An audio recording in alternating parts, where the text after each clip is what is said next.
শুধু দর্শক আপনারা দেখতে পাচ্ছেন সন্ধ্যা হয়ে আসছে, কিন্তু গাবতলীর গরুর হাটে কিন্তু গরু ক্রমে কমে আসতেছে। গরু কিন্তু নাই, একেবারে গরু নাই, যা আছে কিন্তু গরুর দাম বেশি। ক্রস গরু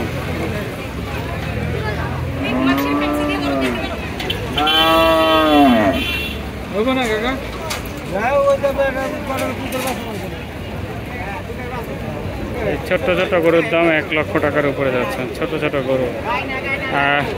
আপনাদেরকে একটু গাবতলী হাটটা দেখা যাচ্ছে যে হাট কিন্তু খালি।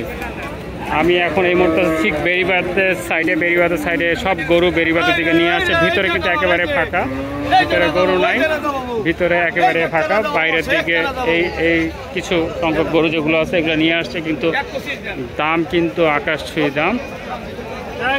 এটা কত গরু? এটা কত? তারপরে সারা দাম কত?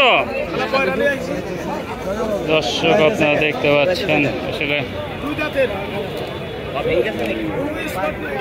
বাজারে গরু যে সমস্ত গরু আছে এগুলো প্রচুর দাম চাচ্ছে, প্রচুর দাম। আর ক্রেতা একটা গরুর পিছনে ক্রেতা অনেক। সবচেয়ে মজার ব্যাপার দর্শক দেখাচ্ছে, এই যে বাছুরগুলো দেখতেছেন দেখা যাচ্ছে একদম বাছুর, এই বাছুরগুলো কিন্তু 1 লাখ টাকার উপরে দাম চাচ্ছে। এগুলো দাঁত হয় নাই, বয়স হচ্ছে, দাঁত হয় নাই, দাঁত উঠে নেই। এই যে বাছুরগুলো 1 লক্ষ টাকার উপরে দাম চাচ্ছে ব্যাপারীরা। আকাশ ছুঁয়ে দাম, রাত পোহালেই